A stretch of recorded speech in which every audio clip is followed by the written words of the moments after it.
দিন বন্ধ থাকার পর শিল্পাঞ্চল সাভার আশুলিয়ার প্রায় 2000 পোশাক কারখানা খুলে দেওয়া হয়েছে।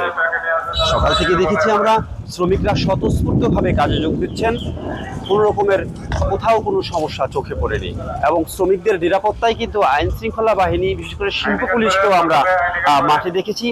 মালিক পক্ষের সাথে কথা হয়েছে, তারা বলছেন গত 5 দিন বন্ধ থাকার কারণে কিন্তু তারা অপূরণীয় ক্ষতির মধ্যে পড়েছেন। আমি যে ফ্যাক্টরিটির সামনে দাঁড়িয়ে আছি এখন, winter dress limited, winter dress কর্তৃপক্ষ বলছে প্রায় 2,40,000 পিস অর্ডার তারা পিছিয়ে গেছেন। সম্ভাব্য ক্ষতির পরিমাণ দাঁড়িয়েছে প্রায় $12 লাখ। তবে এই ক্ষতি পুষিয়ে উঠতে তারা শ্রমিকদের অতিরিক্ত কর্মঘণ্টা কাজ করিয়ে কিন্তু সেই ক্ষতি পুষিয়ে উঠে বায়ারদের সঠিক সময় শিপমেন্ট দেওয়ার চেষ্টা চালিয়ে যাচ্ছেন।